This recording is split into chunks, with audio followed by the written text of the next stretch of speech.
So now, in any event, right, Elohim means a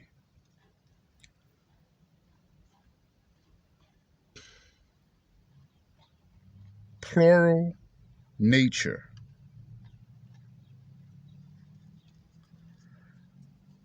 but a singular definition. Okay? So, what did I just say right there? A plural nature with a singular definition. I want you to listen very carefully. Okay? Me, myself, right? You're looking at me. Now, and I know I'm not a very attractive man, right? But if you just look at me, you see flesh, skin, right? You see eyes, nose, right? You see a corruptible body, a body that expires, right? But this is not me. This is just my shell. Now, you all know this, right? So, what I need you all to understand is that within this shell, a lot of people would have used the term within me, but that's the correct way to say it. Within this shell is me, my personality, my thoughts, and the way that I think. That's me. Okay? So I simply inhabit this temple. Now, we're not supposed to defile our temples or anything like that. We're supposed to take as best care of our temples as possible, right? But in any event, right, this is my temple. This is the temple that Elohim gave me. This is the same temple that came from the dirt, okay? The same temple that came from the dirt, okay? So now, with that being said, what I want you to understand is that this temple, within this temple, lies a soul, okay? Within my temple lies a soul, all right? Now, what I need you to understand is there are 3 components to a person, okay? Are you all listening? He has a flesh, he has a soul, and for those of us who are in union with Christ, we also have the Spirit of Christ that dwelleth within us as well. So you have the Spirit of Christ, your own soul, and then you have your outer appearance, which is your shell, which is your fleshly body. So Genesis 1:26 and 27 explained that we were created in his likeness. And many of you think that you're just walking around here on your own power. If you are a very stupid individual that doesn't believe that you are walking around here by the power of Elohim, and in any given moment you can expire, then you're a very foolish person. Many of you don't believe in God. At this point and at this stage in the game is one of the dumbest things that you can ever do, is not believe in Elohim. That's not cool anymore. It used to be cool to say, yeah, I don't believe in God. It's no longer cool. It's no longer the popular thing to do. Okay? So now, what I want you all to understand is this. Okay? I want you to listen very carefully. Okay? Now, Elohim, see, that's why we have to replace the word God with Elohim. so that this message can make a lot more sense. Now, Elohim is a plural nature with a singular definition. What does that mean? Okay? Now, Job is going to say, the spirit of Elohim. So, this is why I wanted to remove the word God and throw it in the trash. Because when you use the word Elohim, it's going to make a lot more sense. So now we have Job said that the spirit of Elohim created me. Job said that the spirit of Elohim created him. Now, I need you to pause for a minute. The spirit of Elohim. So that means that Elohim, which has a triune nature, but by singular definition, means that one part of Elohim is a spirit. Are you listening to me? Are y'all listening to me? So if Elohim is a triune nature by singular definition, meaning it's one thing with a triune nature, meaning you take one item and you break this one item down into three parts, not three separate, not three individual parts, not three parts with their own way of thinking, not three separate individuals, but one part that has three components. Do you understand me? Do you understand me? Because Christ doesn't lie. Christ is not a fibber. So now, I need you all to listen to me very carefully.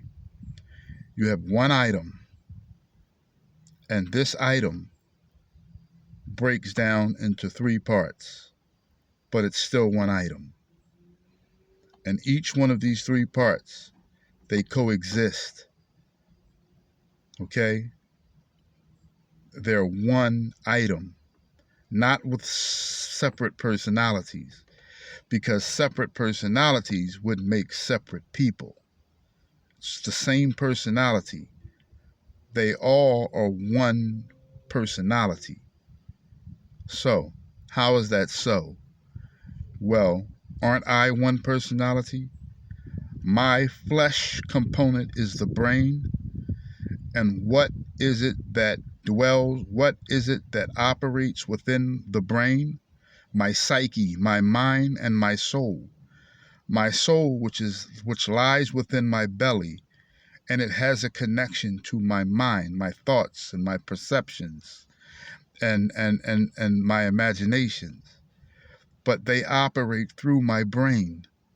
So I am one component.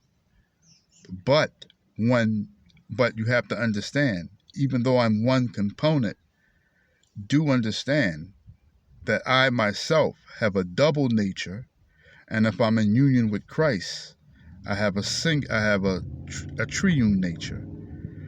So basically what I'm saying is, when this body ceases to function, then I will still be alive. Now, I'm going to sleep until the resurrection. My thoughts will perish, but I will either awaken to the kingdom or everlasting damnation. See, this body right here, we're not supposed to defile it, but we're also not supposed to worship it. And it is to be sacrificed for Elohim.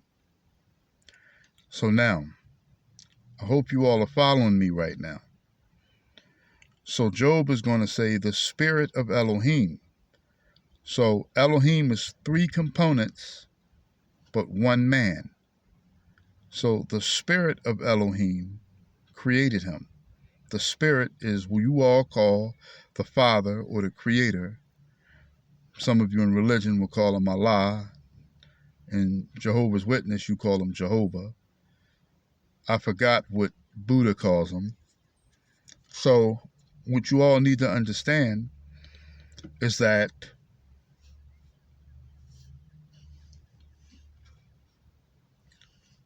the spirit of Elohim is the creator, the power elite.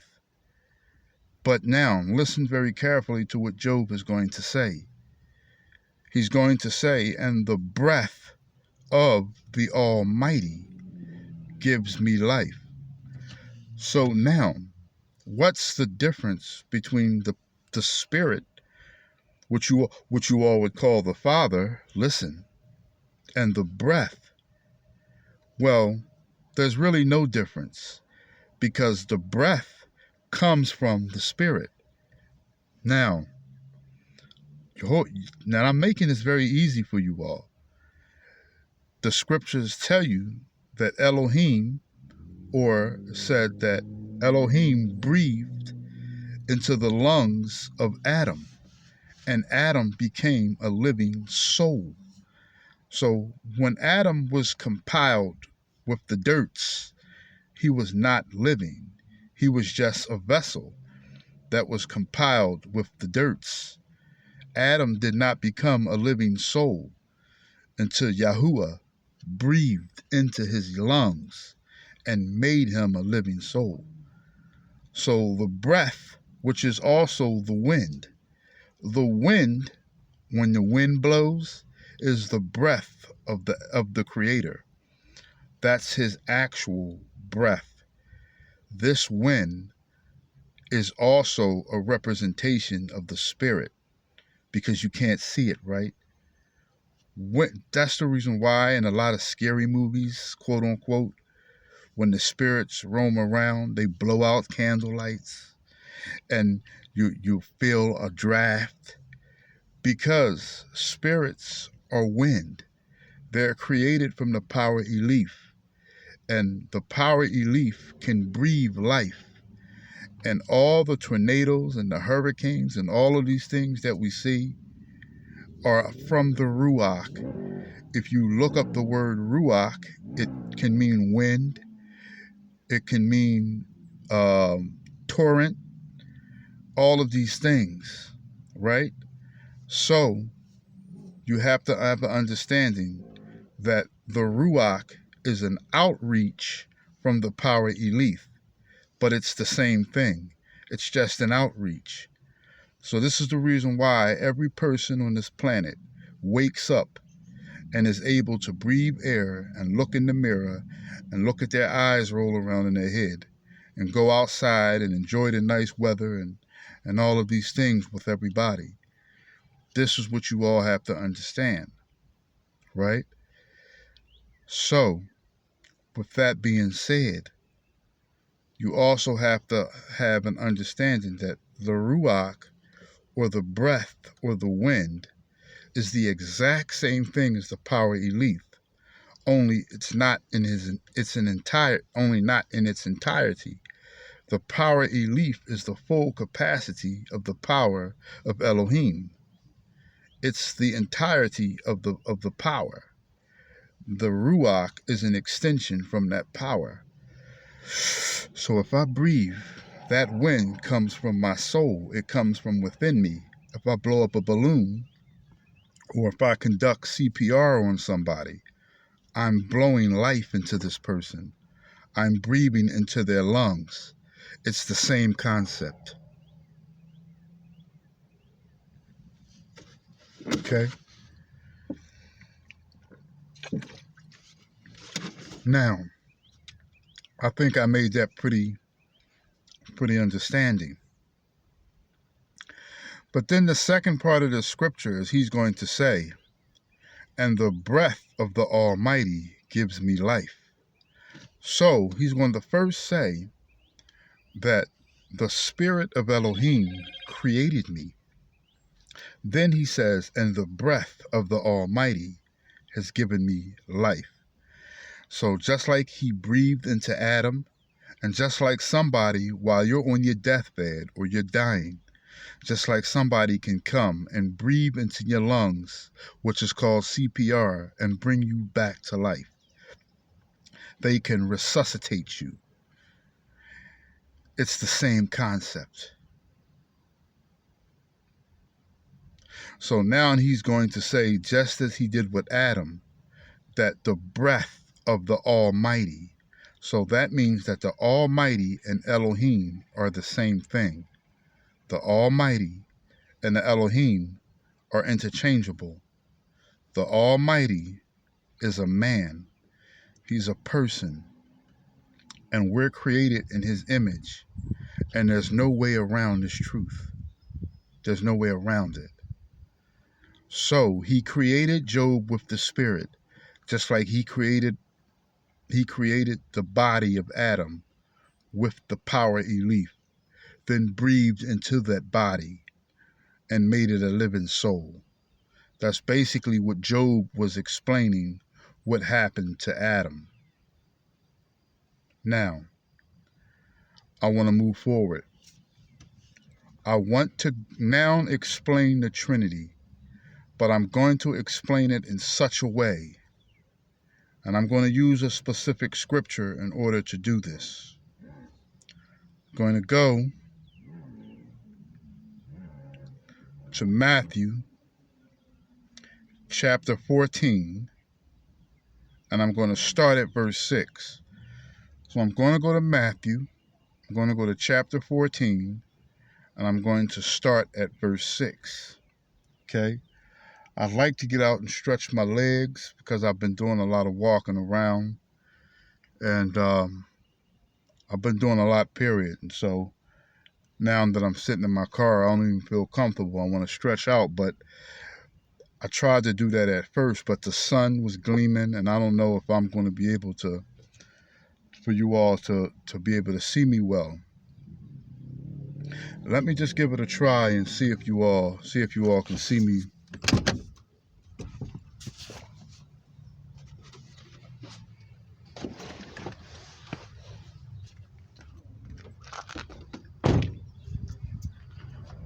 Because, see, that's what I'm saying. It's too light. You can't really, I guess you could probably see me a little bit, right? So I think I'm going to do this then. I think I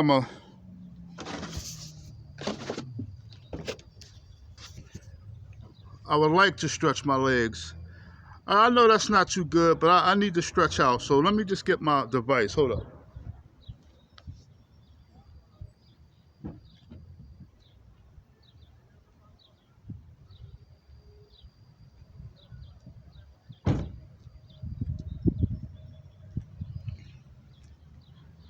Okay.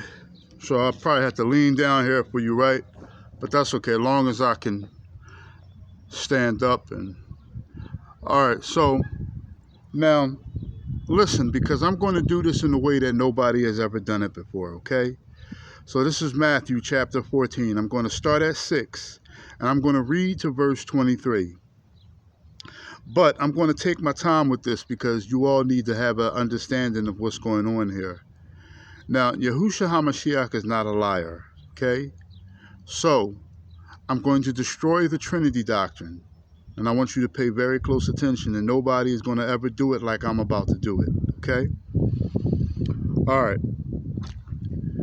This is Matthew chapter 14, verse 6. I'm starting at verse 6. Oh, excuse me. Wait a minute.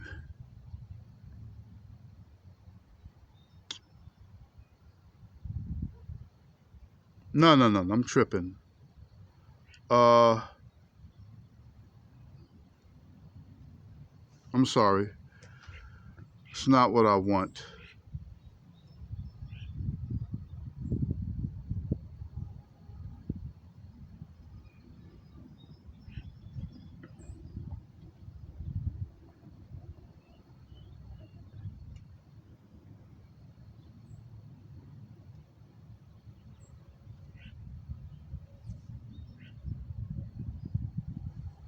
John, I'm sorry.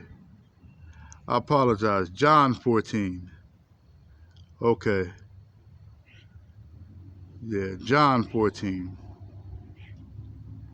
Okay, so John 14. Damn, can y'all see me?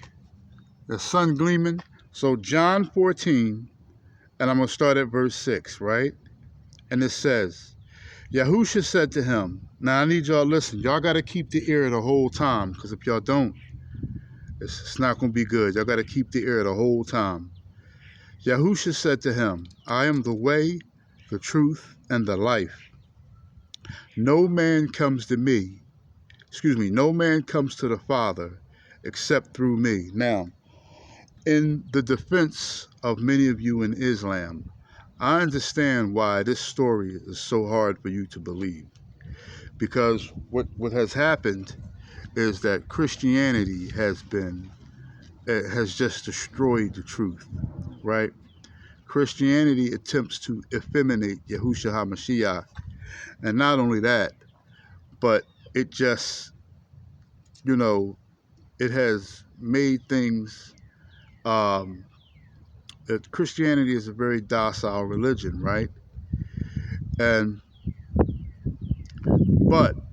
So it has led many of you to believe that,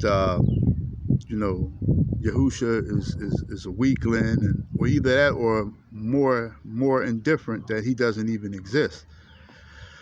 But he's going to say here, I am the way, the truth, and the life, and no one comes to the Father except through me. So why is it that we cannot go to the Creator except through a so-called man? And this is the problem that everybody is having here. Well, I'm going to explain it using the scriptures. Why is Christ the only way to the kingdom? Now, many of you all, you need to listen very carefully, because this is a very dangerous message, okay? It's going to say here, if you had listened to what he says, now, there's a lot of contradictions that Christ is going to make here. And now I'm here to defend Christ, and I'm here to tell you that Yahusha is not a liar. But I want you all to understand why many people in religion, whether it be 5%ers, whether it be Islam, whether it be even the Jehovah's Witness also believe that Yahushua HaMashiach is not the Almighty. And not just them, but a lot of people whom are atheists and things of that nature, right? It's very complicated to believe that a man,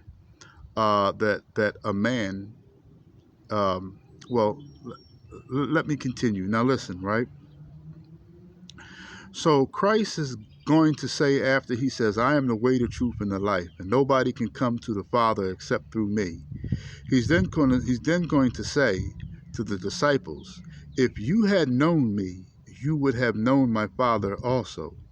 And from now on, you know him and have seen him. So now I got a problem with that, Christ, right? I got a problem with that, because pretty much so, you are saying that you're the Father. That's what he's saying. He said, no one comes to the Father except through me. Then he's going to say, if you had known me, you would have known my Father also. And from now on, you know him and have seen him. Okay, so basically, I might have to go back in the car. Why? Because I don't know if y'all can see me very well. From this screen here, it's fading. So I don't know if you all are getting the same end on it as I'm getting in on it. But I might just have to go back in the car, just because it was a better view. And I just want to, for the sake of the message. So this is not really working. So I'm sorry.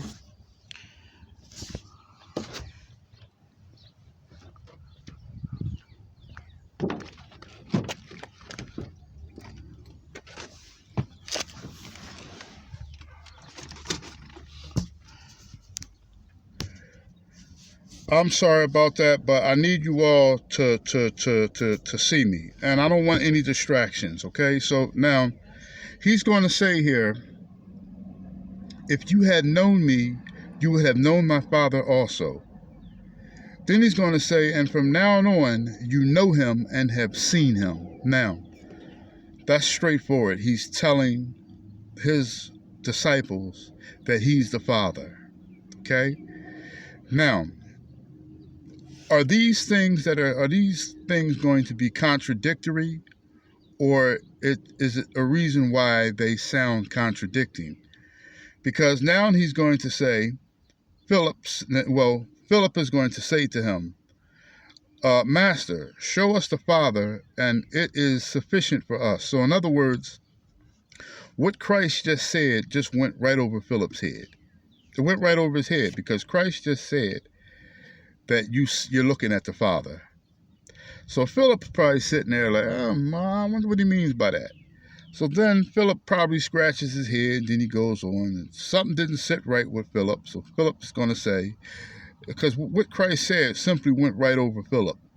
And so Philip's going to say, well, hey, look, Christ, show us the Father, and then we'll be satisfied. Then we'll believe you. And then the next scripture that Christ is going to say, so Christ is like, what's the matter with you? I just told you. So Philip says, look, show us the Father, and we'll be satisfied. Then it'll suffice. And Yahusha said to him, have I been with you so long, and yet you have not known me, Philip? He who has seen me has seen the Father. So how can you say, show us the Father? See? So right there, he's going to reiterate to Philip, because Philip don't get it. And I understand in Philip's defense, I understand that Philip doesn't get it. So he's going to tell Philip, listen, you're looking at me. I am the Father. And have I not been with you so long, Philip? Okay, so now I understand why a lot of people are having a problem with this, why these things are very complicated for you all to swallow, okay? So he's pretty much going to tell Philip that he says, how can you say, show us the Father? In other words, I'm right here. So now, let's keep reading, right?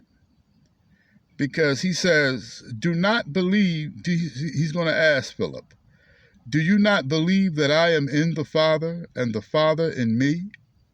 The words that I speak to you, I do not speak on my own authority, but the Father who dwells in me does the works.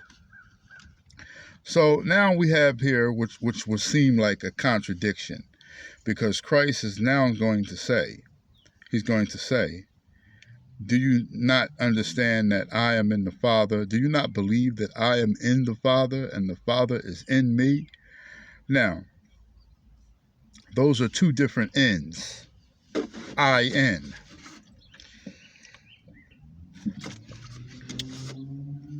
Okay? In fact, I want to see if they're different according to this here. I'm just curious.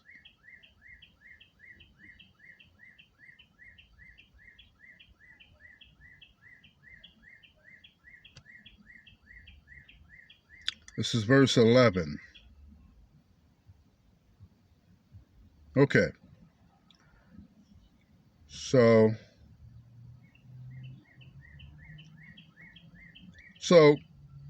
they're the same in the Greek 1722, but the preposition is different. So, and I'm going to explain what I'm talking about here. So, you have, he says, do you not know that I am in the Father and the Father in me? So, when he says the Father in him, he means literally, meaning that the Spirit, the Almighty Spirit, dwells within him. Okay? Paul explained that to us before. He says, the whole deity of the God body dwell within him. Now, I'm going to get to that in just a minute. But when he says, do you know that I am in the Father, that's a different type of in. Meaning he's not existing in the Father. The Father's existing in him literally. But when he says, Do you know that I am in the Father? He means he is in union with the Father. Means he is one with the Father. He's one with him. So, now, I need you to understand. Remember, I told you that Christ travels back and then to the future, because that's what he did. Even when he was praying to himself. Now, I know this sounds very foolish, but if you watch my last message, then you would understand these things. Okay? So, now I want to get something straight here, right? Because it's telling you here, right? It's telling you here.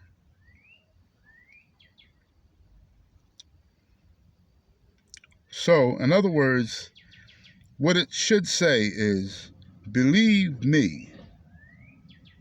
He says, it should say, do you believe that I am in union with the Father, and the Father dwells within me? The words that I speak to you, I do not speak on my own authority, but the Father who dwells within me does the works. So, let me ask you all a question. Do you all think that I'm speaking on my own authority?